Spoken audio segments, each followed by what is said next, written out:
రుతుపవనాలు చురుగ్గా కదులుతున్నాయని చెబుతున్నారు వాతావరణ శాఖ అధికారులు. ఇప్పటికే కేరళను తాకిన రుతుపవనాలు మరో 3-4 రోజుల్లో రాష్ట్రంలోకి ప్రవేశించనున్నాయని తెలిపారు. వీటి ప్రభావంతో రాష్ట్రంలో వర్షాలుంటాయన్నారు వెదర్ ఆఫీసర్స్.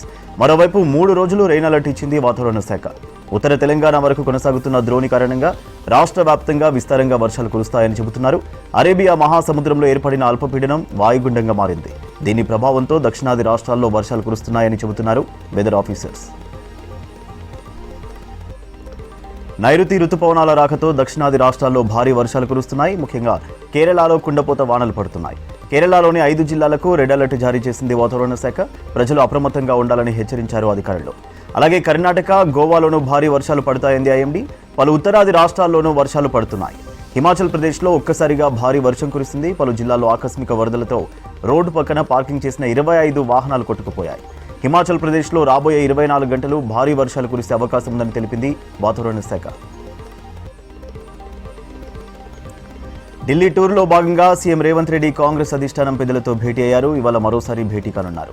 ఇవాల్టి భేటీ తర్వాత కేబినెట్ విస్తరణ, పీసీసీ కార్యవర్గంపై తుది నిర్ణయం తీసుకునే అవకాశం కనిపిస్తోంది.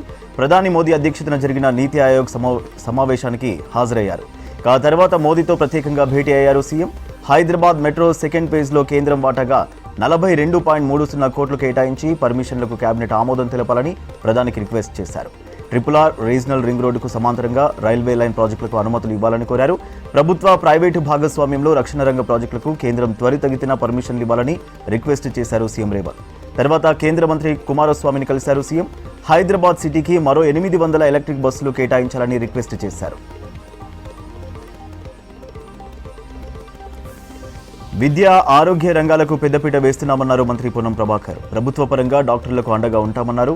డాక్టర్లు ఎదుర్కొంటున్న సమస్యలను ముఖ్యమంత్రి దృష్టికి తీసుకెళ్లి పరిష్కారానికి కృషి చేస్తారని హామీ ఇచ్చారు. రాష్ట్ర ప్రభుత్వం ప్రజాపాలన దిశగా విద్య, ఆరోగ్య రంగాలకు ప్రాధాన్యత ఇస్తూ భారీ స్థాయిలో మార్పులు తీసుకువచ్చేందుకు కృషి చేస్తున్నామని తెలిపారు పొన్నం. కరీంనగర్లో Telangana hospitals, nursing homes association నిర్వహించిన 11వ వార్షిక సదస్సులో టెలికాన్ఫరెన్స్ ద్వారా మాట్లాడారు పొన్నం. జయశంకర్ భూపాలపల్లి జిల్లా కాళేశ్వరం సరస్వతి పుష్కరాలు ఇవాళ్టితో ముగియనున్నాయి. నిన్న పెద్ద ఎత్తున తరలి వచ్చారు భక్తులు.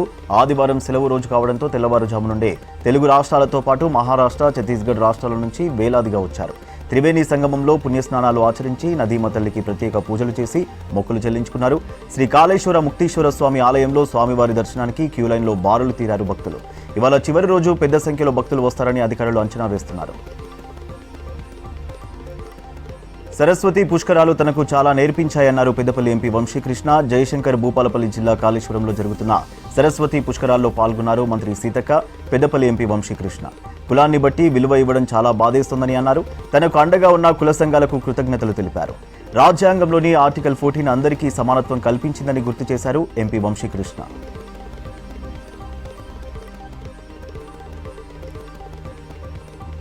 ఎమ్మెల్సీ కల్వకుంట్ల కవిత లేఖ బీఆర్ఎస్లో కలకలం సృష్టిస్తోంది. గజ్వేల్లోని ఎర్రవల్లి ఫామ్ హౌస్లో బీఆర్ఎస్ చీఫ్ కేసీఆర్తో భేటీ అయ్యారు వర్కింగ్ ప్రెసిడెంట్ కేటీఆర్. పార్టీలో జరుగుతున్న తాజా పరిస్థితులు, కవిత రాసిన లేఖ, ఆమె చేసిన కామెంట్స్పై కేసీఆర్తో చర్చించినట్టు తెలుస్తోంది. కాళేశ్వరంపై కమిషన్ నోటీసు అంశంపై కూడా డిస్కషన్ చేసినట్టు సమాచారం. 28న అమెరికాలోని డల్లాస్లో బీఆర్ఎస్ రజతోత్సవ వేడుక జరగనుంది. అక్కడికి కేటీఆర్ వెళ్లనున్నారు. ఈ అంశంపై కూడా కేసీఆర్తో కేటీఆర్ చర్చించినట్టు తెలుస్తోంది. కేంద్రం జుట్టు చంద్రబాబు చేతిలో ఉన్నందుకే రూల్స్కు విరుద్ధంగా ప్రాజెక్టులు కడుతున్నారని విమర్శించారు మాజీ మంత్రి హరీష్ రావు. బనకచెర్ల ప్రాజెక్టుతో తెలంగాణకు తీవ్ర అన్యాయం జరుగుతోందన్నారు. పోలవరం ప్రాజెక్టుకు జాతీయ హోదా ఇచ్చి పాలమూరు, రంగారెడ్డి, సీతారామ ప్రాజెక్టులకు జాతీయ హోదా ఎందుకు ఇవ్వరని ప్రశ్నించారు. తెలంగాణకు అన్యాయం జరుగుతుంటే కిషన్ రెడ్డి, బండి సంజయ్ ఏం చేస్తున్నారని నిలదీశారు హరీష్ రావు. గ్రేటర్ హైదరాబాద్ ఐఏఎస్ సదన్ డివిజన్లోని సింగరేణి వాంబే కాలనీలో వేయని సీసీ రోడ్డుకు బిల్లులు మంజూరు చేశారు అధికారులు. కొందరు జీహెచ్ఎంసీ అధికారులు కాన్ కన్స్ట్రక్షన్ చెందిన ఓ కాంట్రాక్టర్ కుమ్మక్కై ఈ వ్యవహారం నడిపారని తెలుస్తోంది. అలా 2024 ఆగస్టులో సీసీ రోడ్డుకు 10 లక్షల రూపాయల బిల్లు తీసుకున్నారు. ఈ విషయంపై జీహెచ్ఎంసీ కమిషనర్ ఆర్వి కర్ణన్కి ఫిర్యాదు చేశారు స్థానిక కార్పొరేటర్ జంగం శ్వేత. ఫిర్యాదు విషయం తెలుసుకుని విజిలెన్స్ అధికారులు వస్తారని రాత్రికి రాత్రి సింగరేణి కాలనీకి చేరుకున్నారు ఏఈ అన్సారీ. కాంట్రాక్టర్ జేసీబీలతో పని ప్రారంభించారు. దీంతో కాంట్రాక్టర్ను అడ్డుకొని జేసీబీని సైదాబాద్ పోలీసులకు అప్పగించారు స్థానిక బీజేపీ నాయకులు. ఆపరేషన్ సింధూర్తో భారత సైన్యం సత్తా ప్రపంచానికి తెలిసిందన్నారు ప్రధాని మోదీ. మన్ కీ బాత్ 122వ ఎపిసోడ్లో పాల్గొన్న ప్రధాని మన సైన్యం ధైర్య సాహసాలు చూసి ప్రతి భారతీయుడు గర్విస్తున్నాడని చెప్పారు. ఆపరేషన్ సింధూర్ ప్రజల జీవితాల్లో భాగమైందన్నారు. దేశ ప్రజలు తమ పిల్లలకు సింధూరు పేరు పెడుతున్నారని చెప్పారు. శత్రు దేశంపై పోరాటంలో దేశమంతా ఐక్యంగా ఉందన్నారు మోదీ. మన్ కీ బాత్లో తెలంగాణలోని సంగారెడ్డి మహిళల గురించి ప్రస్తావించారు ప్రధాని మోదీ. వ్యవసాయంలో ఆధునిక టెక్నాలజీ ఉపయోగిస్తున్నారంటూ ప్రశంసించారు. పండ్ల తోటల్లో పురుగు మందుల పిచికారీ సహా ఇతర అవసరాలకు గ్రామీణ మహిళలు డ్రోన్లు వినియోగించడాన్ని మెచ్చుకున్నారు. సంగారెడ్డి డ్రోన్ దీదీలను స్కై వారియర్స్గా అభివర్ణించారు మోదీ. ఢిల్లీలో ఎన్డీఏ పక్ష నేతలతో సమావేశమయ్యారు ప్రధాని మోదీ. ప్రధాని అధ్యక్షతన జరిగిన మీటింగ్కు ఎన్డీఏ పాలిత రాష్ట్రాల సీఎంలు, డిప్యూటీ సీఎంలు హాజరయ్యారు. ఈ సందర్భంగా ఆపరేషన్ సింధూర్ గురించి వివరించారు కేంద్ర మంత్రులు. ఆపరేషన్ సింధూర్ విజయంపై పీఎం మోదీని అభినందిస్తూ ఒక తీర్మానం చేశారు. అలాగే దేశవ్యాప్తంగా కుల జనగణన చేపట్టడంపై మరో తీర్మానం చేశారు ఎన్డీఏ నేతలు. ఎన్డీఏ సీఎంల కాంక్లేవ్లో అనేక అంశాలపై సుదీర్ఘంగా చర్చించినట్టు తెలిపారు ప్రధాని మోదీ. నీటి సంరక్షణ, అడ్మినిస్ట్రేటివ్, విద్య, మహిళా సాధికారత సహా విభిన్న రంగాల్లో చేపడుతున్న సంస్కరణలపై భేటీలో చర్చించిన అంశాలపై ఎక్స్లో పోస్ట్ చేశారు ప్రధాని మోదీ.